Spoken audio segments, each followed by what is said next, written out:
Still, the tradition lingers like the memory of a particularly suspicious stew. So let's exhale gently and reflect on the daily life of a food taster. They spent hours eating rich dishes, waiting, observing their own heartbeat, listening as nobles whispered about their potential demise. And at the end of the night, if they survived, they simply went home, patted their stomach, and hoped their employer's enemies weren't feeling unusually creative tomorrow. A strange job, really. Eating to prove something isn't deadly, while receiving no applause if you succeed, because survival was considered routine in that way. The food taster represents a certain kind of medieval wisdom. Power is delicious, but dangerous. Ambition is easily added like spice, and trust, like a well-seasoned roast, must be checked before consumption. We will continue drifting soon into other royal oddities, other fragile bloodlines, other unlucky nobles whose habits were questionable at best. But for now, take one more slow breath, asterisk. As the medieval period dawned, food became symbolic of power. Lavish feasts were grand political performances featuring trumpets, banners, and occasionally swans that had been cleverly removed from nature and repurposed into centerpieces. Poisoning someone through their lavishly decorated dinner was the hostile email of its time, subtle, punctuated, and likely to cause indigestion. Royal dining rituals became elaborate. The medieval king didn't sit down until his steward tasted the bread. The carving knife was blessed, and the wine had been sampled by multiple people who hoped it wouldn't be their last drink. Sometimes an entire crowd formed a protective tunnel of palate-testing personnel. It was like a conga line of liability. You may be wondering, were poisonings actually common? Not especially. Ironically, the fear of poison was larger than the reality. Medieval medicine was so scientifically whimsical that people died from nearly everything anyway. Too much phlegm, too little phlegm, heavy metal fumes from makeup, eating a damp pear during Saturn's ascendant phase. No poison required. Still, paranoia thrived, because nothing says stability like assuming everyone is trying to kill you. Now, who became a food taster? Surprisingly, it was often a noble or high-ranking servant, because the logic went, if someone is prepared to die for you, they should probably be someone you recognize.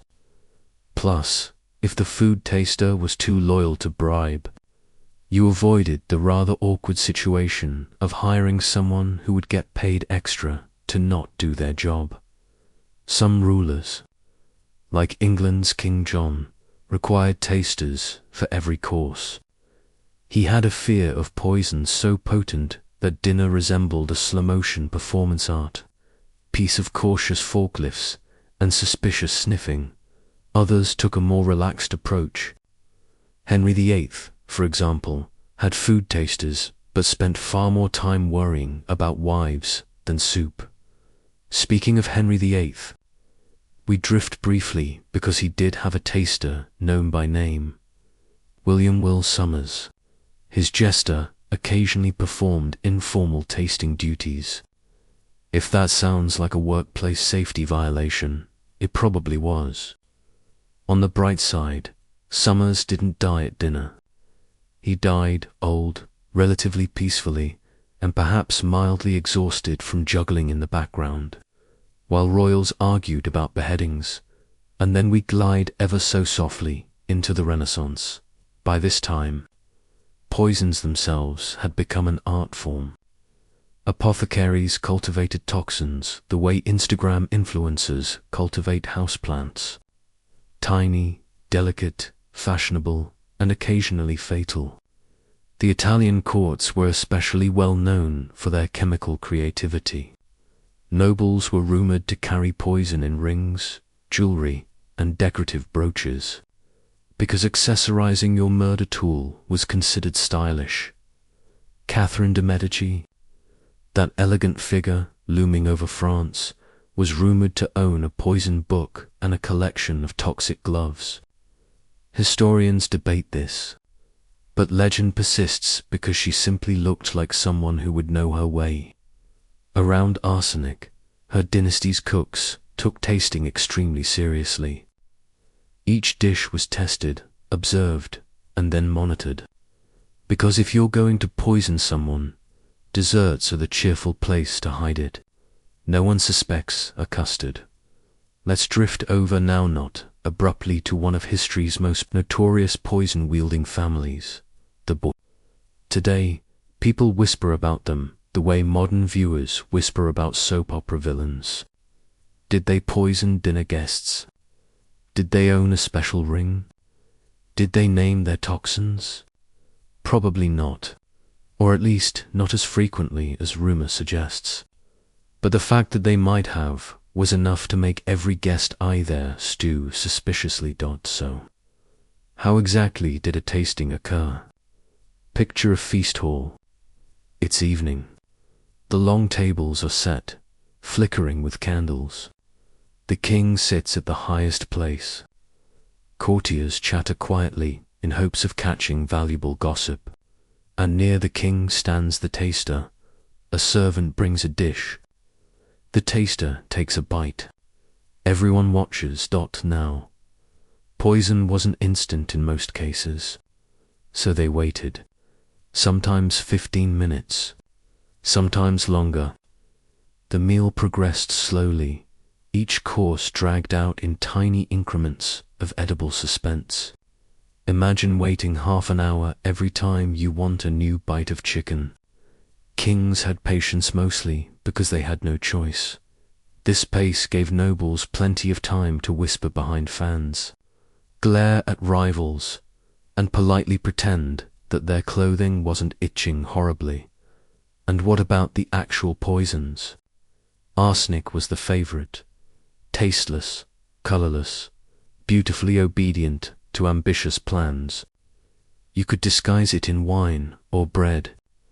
If you wanted to be creative, you could sprinkle it on fruit. Some people experimented with real creativity: mercury, belladonna, even powdered toad. Truly, innovation flourishes under pressure. Poison tests grew elaborate. A taster might smell the food, test its color, dab some onto their lips. Occasionally, animals were brought to test dishes: chickens, dogs, kittens, though we should all hope that one was more rumor than fact. Documents do mention birds being used, however, because birds were considered cheaper than a noble taster and far easier to replace. Were tasters frequently poisoned? Surprisingly, no. At least, not commonly. For one thing, poisoning royalty successfully required 3 extremely difficult conditions. First, the poisoner needed access. Royal kitchens were guarded like treasure vaults, and the head cook was more loyal to the king than the king's own relatives, mostly because a disloyal cook would get very personally blamed. Second, poisons needed correct dosage. Too small and nothing happened. Too large and the king became suspicious at the first bite. Third, the poison had to bypass tasting protocols, which, thanks to layers of surveillance, was about as easy as sneaking a bear into church. Undetected, most assassination attempts used daggers. Instead, fast, reliable, less likely to require an alibi involving pastries. Let's drift quietly into a real story in 1590s Scotland. James VI was terrified of poison. He believed witches were everywhere, though to be fair, most European men did too.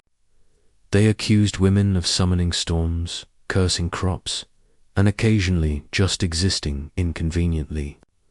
His dinner rituals involved so many checks that the food sometimes cooled before reaching his plate. his fear wasn't irrational. His mother, Mary, Queen of Scots, lived in a swirl of plots. Dinner was always suspicious. To calm James, multiple tasters sampled every cup, every loaf, every roasted animal. The result was a dining experience that resembled an elaborate relay race of forks. And then there was Russia. The Tsars existed in a permanent state of edible anxiety. Ivan, the terrible appointed oprichniki, fearsome agents, who tasted his meals and glared at anyone who breathed near them. Poison had become a matter of state diplomacy, and the court kitchen was practically a secret laboratory. So what happened when tasters detected poison? Sometimes nothing, because poison wasn't instantly visible. If a taster fell ill hours later, the ruler might never know what had happened. But if someone collapsed quickly, a flurry of reactions followed. The monarch ordered arrests, questioning, possibly torture. Kitchens were inspected, herbs examined, berries interrogated, and courtiers developed a sudden fascination with travel. Were there antidotes? Yes, sort of. Medieval medicine offered counterpoisons like theriac, a complicated mixture of honey, herbs, and occasionally ground-up snakes. A truly delicious beverage that probably tasted like regret. Some monarchs carried bezoar stones, calcified clumps taken from goat stomachs which were believed to neutralize poison. People believed pretty much everything. They were, after all, living in a world where evil spirits lurked in breezes and leeches were considered trustworthy medical professionals. By the early modern period, the obsession softened. Queen Elizabeth I maintained tasters for decades. They sampled her food, but also applied bombs to her utensils and tested her napkins. Because when you're queen, even cloth becomes a potential enemy. Louis XIV of France, the Sun King, elevated dining to ritual. His meals were so ceremonial that poisoning would have required an entire committee. And committees, as we all know, are the natural predators of efficiency. His tasters wore elaborate uniforms. They stood beside him like culinary sentinels. Nothing touched his lips without approval, and yet he lived to be remarkably old, likely because, by the 1600s, people were too busy designing enormous wigs to bother with poison. So now you may wonder, why did the job eventually fade? As cooking became standardized, and poisoning became harder to disguise because chemistry became a real science. Tragic. I know the fear of being quietly murdered by your own soup diminished. Monarchs were more likely to die from disease, poor hygiene, and the medical enthusiasm of surgeons who believed bleeding was helpful. Plus, modern governments dramatically reduced the number of people who believed in assassination as a hobby. Today, food tasters still exist, though rarely as dramatic individuals. Standing in full regalia beside a throne, the US president's meals are prepared by vetted staff. Certain leaders abroad employ tasters discreetly. The Vatican once had an official taster for PayPal meals, and some celebrities have been rumored to hire informal testers for adventurous foreign dishes, though that may have more to do with questionable street tacos than political murder. Asterisk. Property rights add another layer of calm complexity. Women in Viking society could own property. They could inherit land. They could divorce their husbands, which shocked medieval churchmen later on. Imagine frightening a medieval bishop by having functional legal rights. Truly scandalous. When husbands left to raid, women often became legal heads of household. They negotiated contracts, dispensed payments, and occasionally loaned livestock. If a husband died abroad, which happened, women managed the inheritance. So, while Hollywood loves men swinging axes, history quietly records women managing land. Portfolios with impressive competence. Rumors circulated that women occasionally encouraged raiding, not out of bloodlust, but because silver paid for nicer farm equipment and nicer jewelry. Women enjoyed jewelry. So if your spouse insists on traveling for months for silver to buy you a brooch, you nod politely and encourage sunscreen. Let's drift over to the loom. Now looming, appropriately, in the center of Viking women's work. Textile production was loud, rhythmic, and slow. A single cloak could take months, and because Norse winters could transform toes into decorative ice cubes, that cloak was extremely important. Weaving also produced sails. Yes, sails for the ships men used to raid, which means Viking raiding literally depended on domestic textile labor. No women weaving sails. No fleets. It's strangely poetic. Some women also practiced healing, herbal remedies, poultices made from plants with delightful names like self-heal and yarrow. Knowledge passed down quietly, woman to woman. When someone sprained an ankle or accidentally stabbed themselves while carving a spoon, because accidents happen, the household healer stepped in. Men might boast about battlefield bravery, but they came home and needed someone to fix the ankle. They twisted, climbing out of bed. Women also brewed ale, not just casually.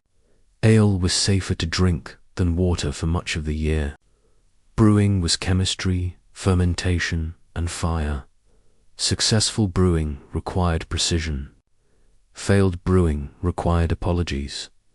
Ale brewed in one household could trade for supplies in another.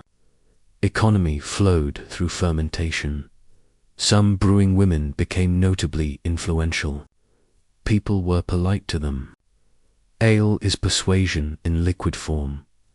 Socially, women hosted gatherings, feasts, celebrations, funerals. All required planning. Seating arrangements conveyed status. Certain guests sat close to the fire. Others sat near drafts. Subtle vengeance. Viking women were masters of social politics. Quiet glances. Careful compliments. Silently judging someone's cloak quality. Society is built on small judgments. Norse society was no exception. Children, of course, demanded attention too. Naming rituals were complicated. Second sons often named after dead uncles. First daughters sometimes named after grandmothers who glared from beyond. Medicine, education, and stories all fell to mothers. Folktales whispered at bedtime. Legends of gods and giants. Lessons hidden inside warnings about wandering too far from home. The stories we hear shape who we become. Norse women told them all. During raids, news took months to return. Women waited. Winters stretched long. Storms rattled roofs. Rumors drifted through villages. Did the fleet survive? Did they bring back treasure? Did someone accidentally insult a Scottish farmer and trigger a minor, embarrassing skirmish? Waiting was emotional labor, uncertain, silent. Some women became widows without knowing it. Society adapted with quiet resilience now. Here's something Hollywood usually forgets. Sometimes, women raided to dot. Not often, but occasionally, a handful of graves appear to show women buried with weapons and battle injuries. Were they shield maidens? Possibly, more likely. They filled manpower gaps when necessary. You don't turn down a useful human in a hard environment. Let's drift to funerals. When someone died, Women directed mourning rituals. They prepared bodies, organized cremations or burials. Funeral rites are emotional architecture. They hold people together when they might unravel. Women conducted this architecture quietly, reverently. Some later sources describe ritual specialists, women who guided souls, spiritual administrators, if you will. Their presence terrified Christian chroniclers, which suggests they were doing something right. Economically, women were traders. Wool, ale, milk, cheese, cloth, portable wealth. Silver coins melted down into bracelets. Bracelets turned into currency. A wrist bank, which meant women spent a good deal of time assessing the value of other people's wrists. Social respect was subtle. A successful household earned honor, not through violence, but through prosperity. Children fed, neighbors fed, fields healthy. A woman maintaining that prosperity earned quiet admiration. No songs required, just steady nods. Court records from later Christianized Scandinavia reveal women suing neighbors. Yes, suing. Land disputes, property quarrels, inheritance arguments. Imagine a medieval courtroom full of mildly confused men being out-argued by a woman quoting legal precedent from memory. That kind of moment warms the archaeological heart. Divorce existed. As mentioned, a woman could leave a marriage if her husband abandoned her, mistreated her, or failed to supply her with clothing. Yes, clothing. Imagine ending a marriage because your spouse refused to buy you socks. Surprisingly reasonable clause. Gender expectations were flexible by medieval standards. Men wove occasionally. Women occasionally hunted. Roles were pragmatic. If something needed doing, the nearest human did it. Modern debates sometimes forget this basic law of survival. By the time raiders returned, exhausted and brag-laden, women often greeted them with accounts of harvests, updated livestock inventories, and lists of disputes requiring resolution. Domestic paperwork. Essentially, men might have carried swords. Women carried the ledger. Guess which one determined winter survival? So, what did Viking women do while men were away raiding? They ran society. They managed farms, produced textiles, administered property, traded goods, brewed ale, told stories, raised children, healed injuries, mediated disputes, hosted feasts, coordinated funerals, and occasionally, if someone really annoyed them, they hid the good cheese. Power comes in many forms. As you drift towards sleep, imagine a quiet Norse homestead, warm firelight, the soft clatter of a loom, the steady breath of livestock in their stalls. Outside, the wind sighs over distant hills. Inside, a woman adjusts a hanging cloak and considers the long winter ahead. Work never ends, but neither does quiet perseverance. Civilizations are rarely built by the loudest voices. They are built, stitch by stitch, by the steady ones. Asterisk, how did royal food tasters actually work and did they die often? Hey everyone. Tonight, we're drifting back to a time when dinner could be your last. Candles flickered a little too close to flammable tapestries, and courts were full of people who smiled nicely while quietly plotting to remove someone else from the family tree. So, go ahead, dim the lights, get comfortable, maybe take a slow breath or two, ideally free from any suspicious herbal aromas. We're simply settling in. Tonight's topic is soft, soothing, and only mildly treacherous. We're going to explore the curious world of royal food tasters, the people whose job it was to taste the soup before the king did, and hope that no one had been feeling creative with arsenic. Just workplace hazards. Let's start gently. In the glittering courts of Europe, rulers lived in constant fear of their food, which makes sense when your job description includes annoy powerful nobles and raise taxes. You make enemies. Dinner became less of a pleasure and more of a biological gamble. Naturally, someone had to eat first. Enter the food taster. A job that sounds brave and glamorous, until you realize it's mostly about waiting. 15 minutes to see if your stomach implodes while a room full of courtiers stare and politely pretend not to be deeply invested in the outcome. But let's drift backward a bit, because food tasting wasn't just a medieval invention. The ancient world embraced the idea with enthusiasm, usually reserved for public executions and deeply uncomfortable sandals. In ancient Persia, the position was formal, ceremonial, and because bureaucracy is eternal, heavily documented. The king's meals passed through a chain of supervision. Inspectors examined the ingredients. Stewards prepared the dishes. Tasters sampled each plate. The king waited, perhaps humming softly to himself, and only after the taster appeared physically unchanged did he take a bite. The logic was simple. If the taster fell over, sweating and vomiting, the royal would simply not eat that. Truly, it was a golden age of workplace clarity in ancient Rome. Emperors became the poster children of edible paranoia.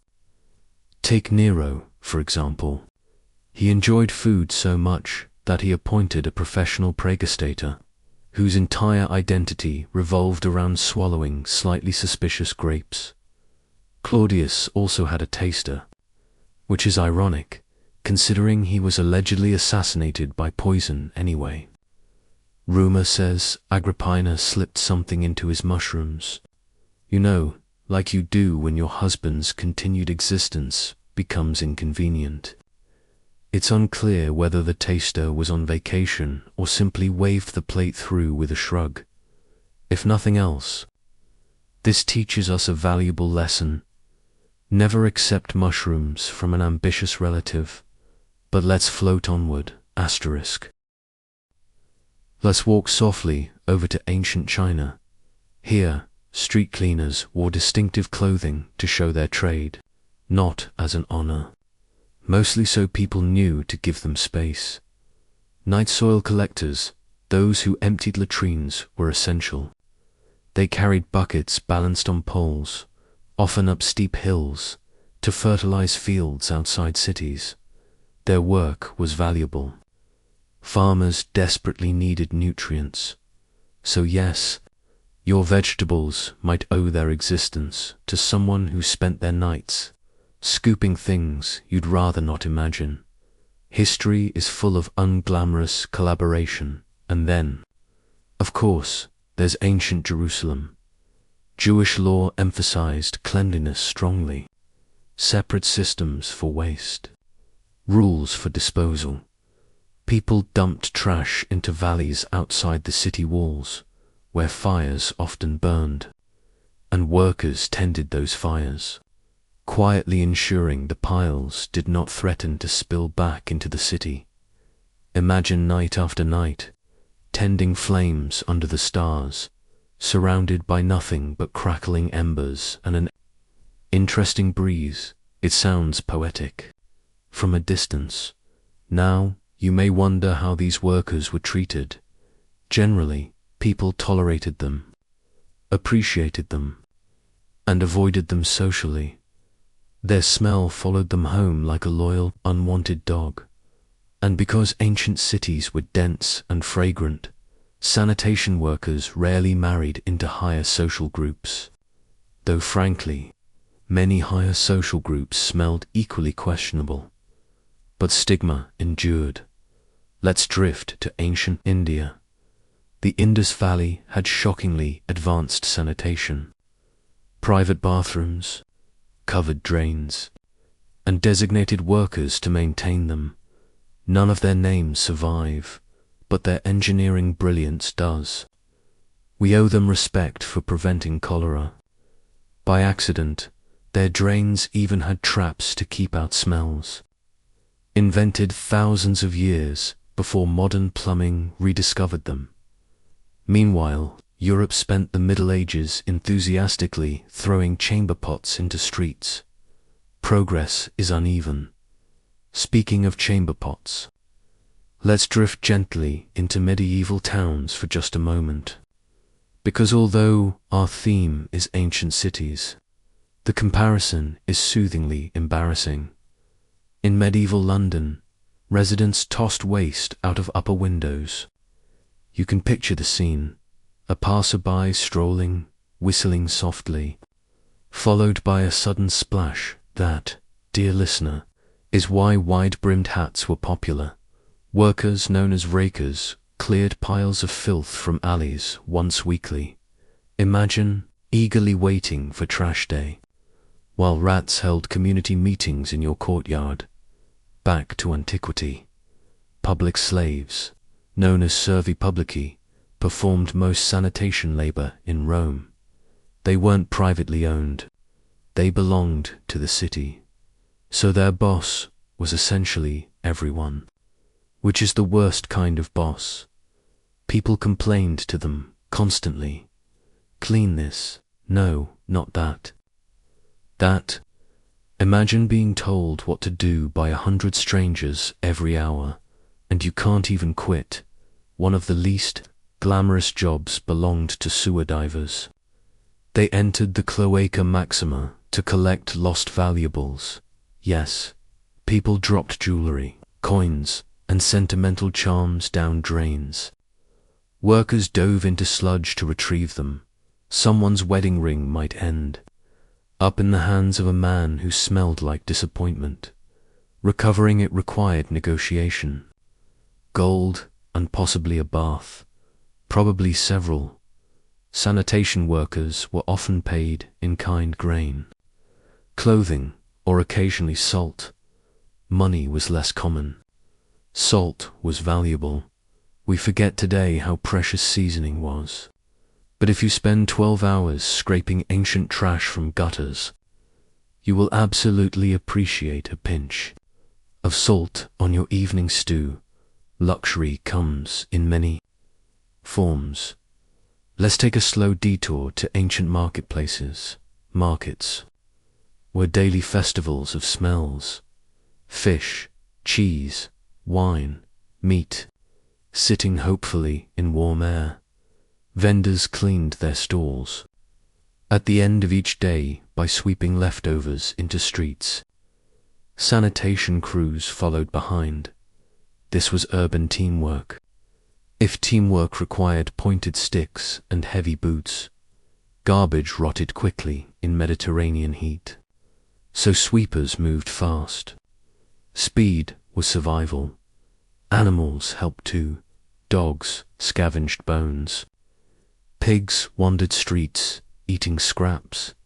Rome eventually banned free-range pigs because someone got trampled, which honestly feels overdue. But for centuries, pigs were unpaid sanitation workers, efficient, hungry, extremely unconcerned with pedestrian safety. It was nature's recycling program with tusks, and yet, for all this effort, ancient cities still smelled. Visitors complained frequently. Poets wrote about the odor. Philosophers referenced it. Even emperors acknowledged it. This was accepted. Civic perfume. Residents simply lived with it. The way modern people live with traffic noise and questionable online comments.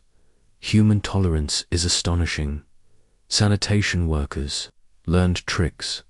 They sprinkled powdered lime to neutralize odor, burned aromatic herbs, dumped sand into messy corners, all small victories in a never-ending battle.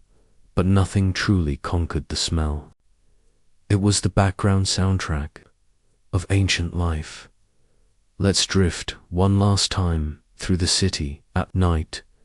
Picture a narrow Roman alley, a faint glow from oil lamps, the gentle shuffle of a sanitation worker's feet, an occasional splash, a quiet sigh. People sleep overhead, dreaming of God's chariot races or fresh bread. Below them, someone works tirelessly, unseen. History often celebrates emperors, senators, and philosophers, but civilization rests on the shoulders of the humble. The cleaners, the collectors, the divers, the sweepers. Without them, marble temples would sit in filth. Forums would become compost heaps. Cities would collapse under their own waste. They are forgotten, mostly, but their labor kept the ancient world breathing. So as you drift off, spare a moment of sleepy gratitude for the anonymous hands that swept history clean.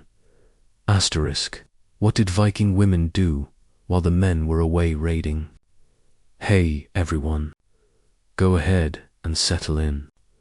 Find a comfortable position, loosen your shoulders just a little, and let the day fall away.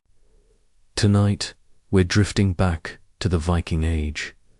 Popular imagination paints the era as endless ocean voyages, horned helmets that never actually existed, and men shouting aggressively while waving axes around. And yes, there were ships.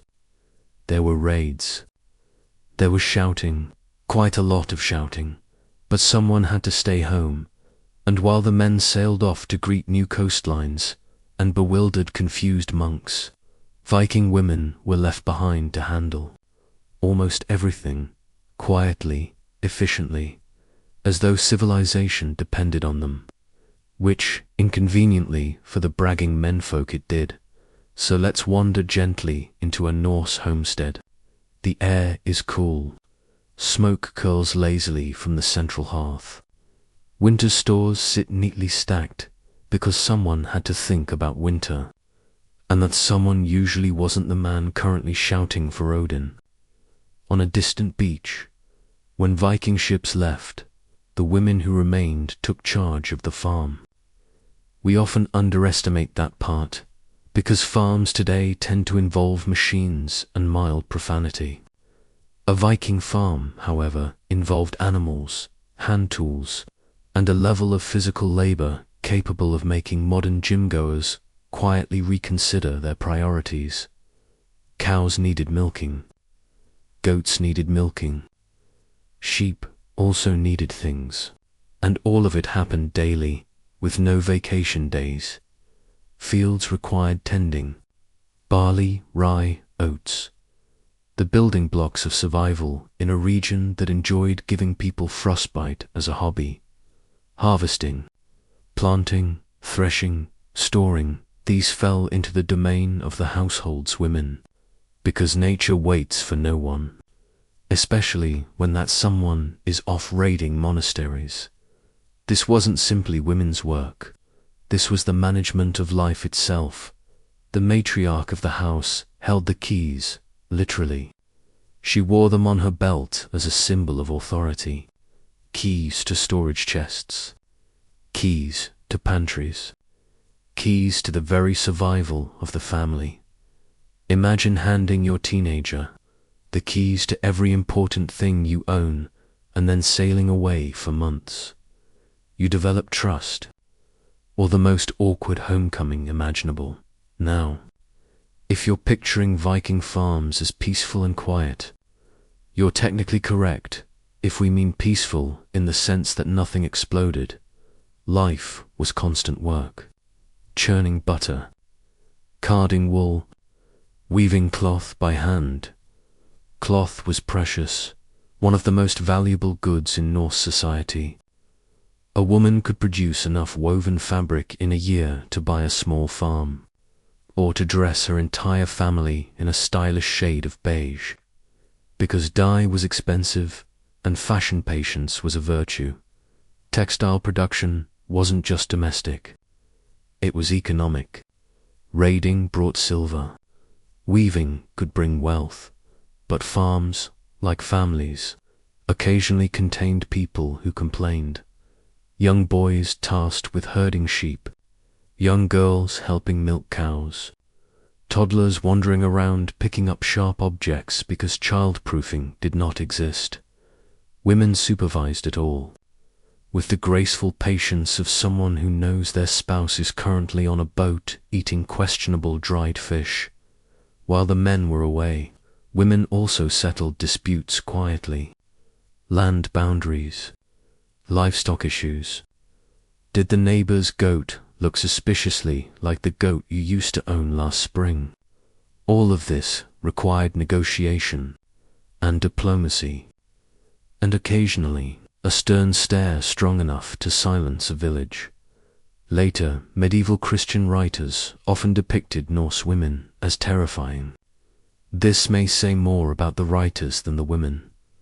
Archaeology tells us that many Viking-era homes stored food underground, pits lined with wood and straw. Women managed these stores with careful precision. If you think your pantry organization is impressive, imagine managing enough barley, dried fish, and cheese to feed a large family through winter. When the sun barely rises and morale is somewhere below the frost line, spoiled food meant hunger. Hunger meant trouble.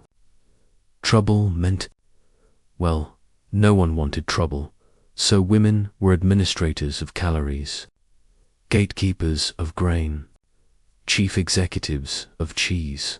Asterisk. Interestingly, many women accused of witchcraft didn't argue loudly during their trials, not because they were guilty, but because loud emotional women were considered suspicious by default. So silence became a survival strategy. Quiet resignation, soft answers, and after the trials, that quiet often stuck. A learned hush. It's a sad sort of silence, the kind that lingers. Let's drift now to one of the strangest ironies of all. Sometimes, surviving a witchcraft accusation made a woman more trusted in certain matters. After all, if she had truly been a witch, surely she would have used her powers to win the trial, right? Medieval logic was a bit like tangled yarn. If you didn't choke on it, you could knit something out of it. Thus neighbors might trust her with midwifery, or animal care, or certain rituals meant to protect the harvest. So a woman could paradoxically be feared and relied upon simultaneously. History is full of these contradictory friendships. Now, let's float softly to the topic of remarriage. Widows who survived accusations occasionally found new husbands, usually widowers themselves. This was sometimes pragmatic. You're feared and alone. I'm lonely and mildly deaf. Let's combine resources. These marriages were functional, not romantic.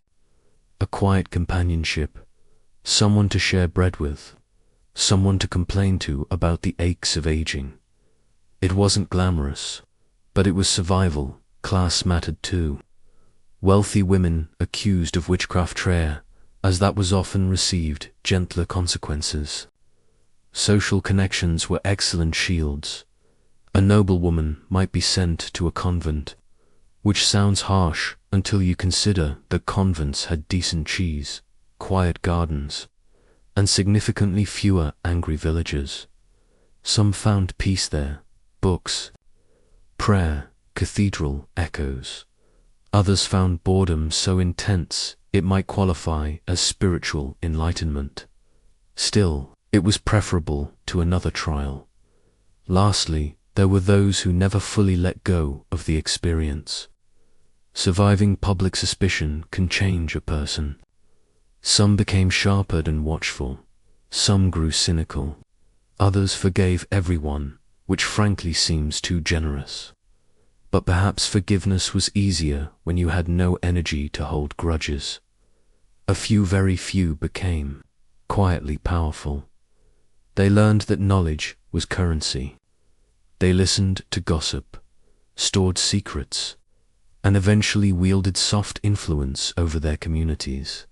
Not magical influence, just human influence, which is usually stronger.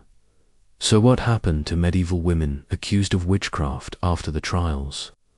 Mostly they lived quietly, awkwardly, suspiciously. They navigated stigma like it was a maze. Sometimes they found companionship, sometimes loneliness, sometimes unexpected respect.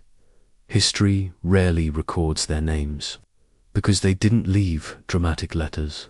They didn't command armies. They didn't crown kings. They simply endured, and endurance, though quiet, is its own kind of power. Let's drift further into our next historical tangle soon. But for now, take a slow breath. Let your eyes grow heavy like old cathedral doors. Just imagine a medieval village settling into nightfall. The smell of smoke, the creak of wood, the muted voices through shuttered windows. Life continuing, softly. Whenever you're ready, we'll wander on. Asterisk, who cleaned ancient cities in? How disgusting was the job, really? Hey everyone. Go ahead and settle in. Dim the lights a little, maybe adjust your pillow, and take a slow breath in. Tonight, we're drifting back to the ancient world, where marble temples shone in the sunlight, and the streets smelled exactly the opposite of refreshing. Because while history books love to show us the impressive bits, the gleaming architecture, the bustling forums, the heroic statues, they tend to politely avoid the less glamorous question: who cleaned all of that? Indeed, someone had to manage the trash, the sewage, the piles of discarded fish bones, the unfortunate animal leftovers, and the mysterious puddles that no one wanted to identify. And those someones did exist, working quietly, often resentfully, and generally smelling like they had lost yet another fight with sanitation. So, let's drift gently through ancient cities and meet the people who cleaned them, or occasionally failed to. Let's begin with ancient Rome. Because Rome loved organization. They had well-planned streets, they had aqueducts, they had a legal system so complicated that lawyers still wake up screaming about it. And they also had the fro. Yes, that's from. It was short for someone who cleaned wool garments professionally. You might think, that doesn't sound so bad. But you see, they cleaned with urine. Actual human urine. Freshness guaranteed. Falones collected jars full of the stuff. From public urinals, called Vespasian, named somewhat unfairly after Emperor Vespasian. He taxed urine collection because Rome taxed literally everything that moved, and some things that did not. The falones stomped garments in the warm liquid to bleach them. It worked. Science is weird. Imagine being a skilled craftsman and spending your day ankle-deep in pungent liquid. And then imagine going home and explaining your job with a straight face. Rome also had the glabri and the scupari, the street sweepers. They walked the city daily, brushing aside dust, sweeping away trash, and occasionally poking suspicious objects with sticks. We can only assume this was not their childhood dream. They were usually slaves or freedmen, people at the lower end of society, though occasionally wealthy Romans appreciated their work so much that they tipped them, which was generous, considering tipping did not make the city smell any better. Then there were the drain cleaners. Because Rome had a sewer system, the Cloaca Maxima, one of the oldest in the world. It was impressive, grand, and horrifyingly full. Someone had to go inside with a torch in waist-deep sludge to remove clogs caused by, well, everything that could be flushed without good judgment.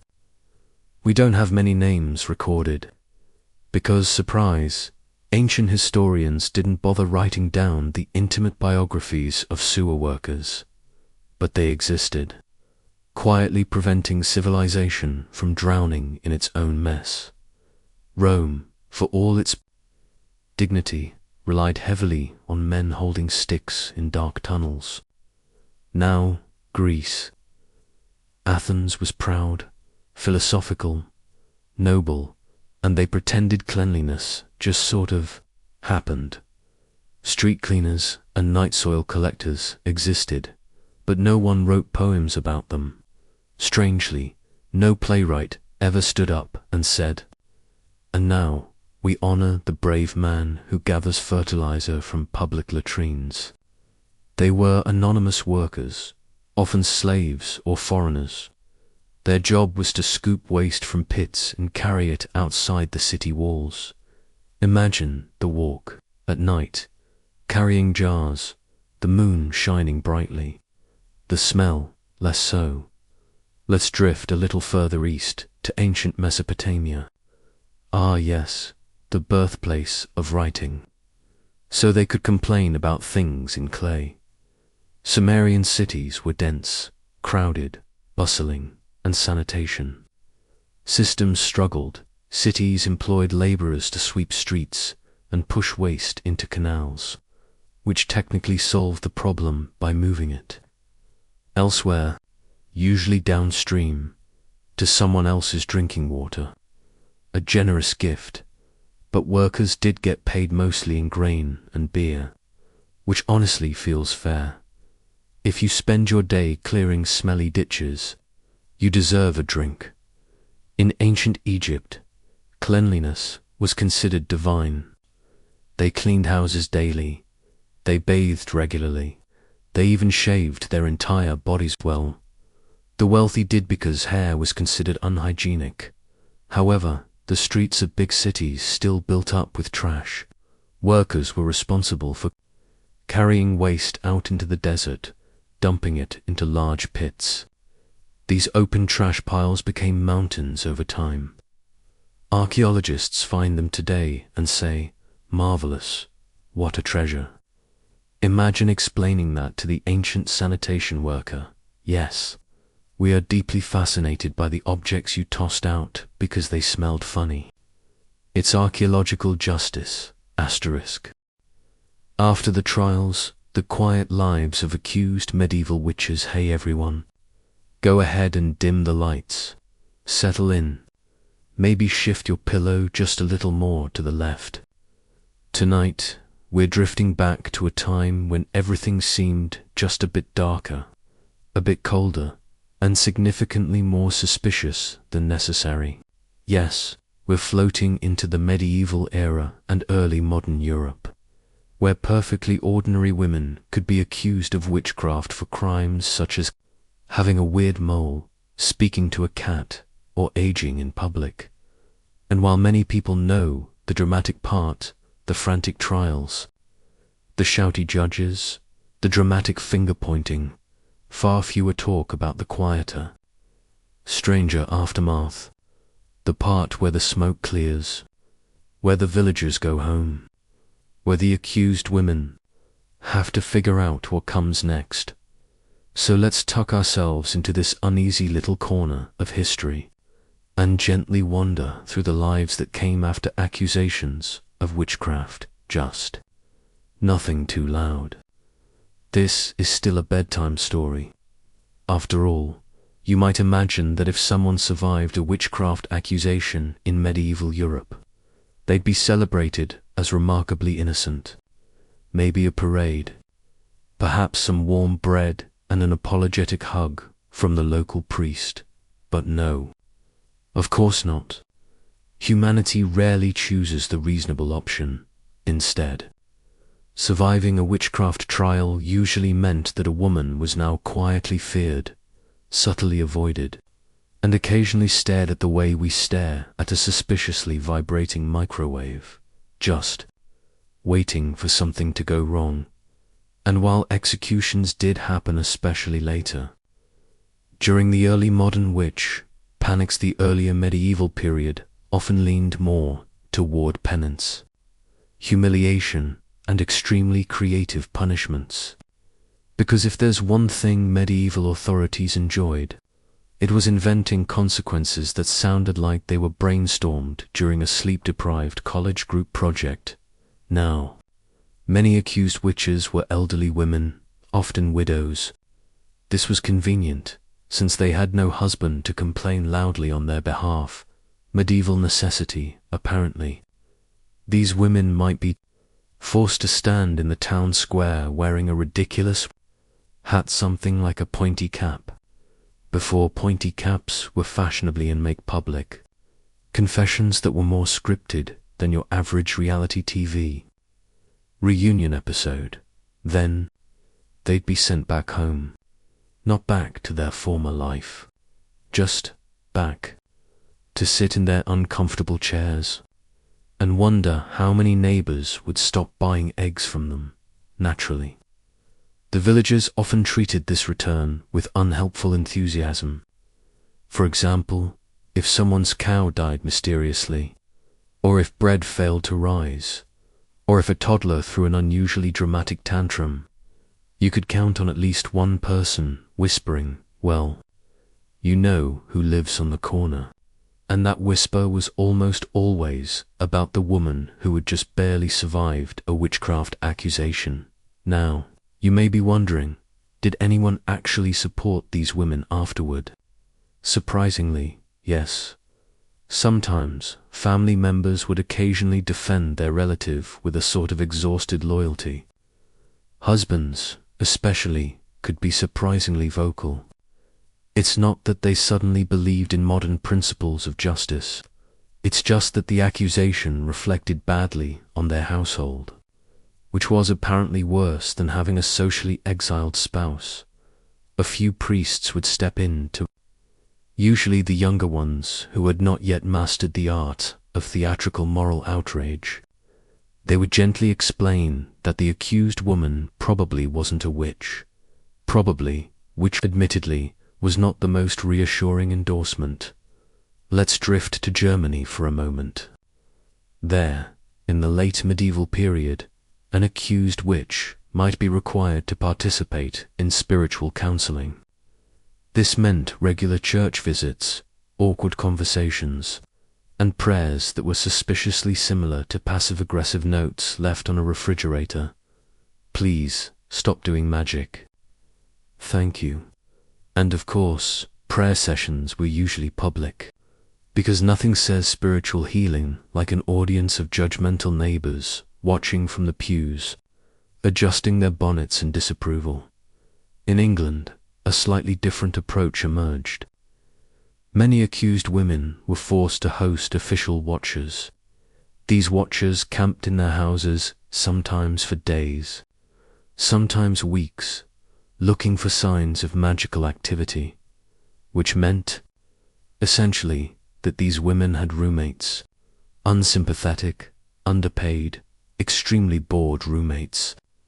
Imagine trying to go about your daily chores while two men sit in the corner staring intently at your cat. Is the cat your familiar? No, he's just hungry. This would continue until the authorities got bored and found someone new to be suspicious of. History, frankly, is full of short attention spans. Across Europe, many women who survived accusations were branded symbolically, not always physically as marked. Invisible stigma hung around them like an overly dramatic cloak. And while we tend to romanticize medieval village life as cozy and community-based, it was, in reality, closer to living inside a rumor factory powered by anxiety and goats. If someone survived a trial, they might move away if they could afford it, sometimes to nearby towns, sometimes farther. Unfortunately, starting over wasn't so simple when your reputation traveled faster than a pigeon with gossip. Oh, her. She comes from the next village, the one with the suspicious butter. Butter was a surprisingly important theme in witchcraft accusations. We don't talk about that enough. let's float over to Scandinavia. In Sweden, Norway, and Denmark, accused women who were acquitted sometimes had to pay fines, which is cruelly ironic. Congratulations. You are not a witch. Please pay us money for the inconvenience. If they couldn't afford it, well, good luck convincing the community to help. Neighbors rarely chipped in.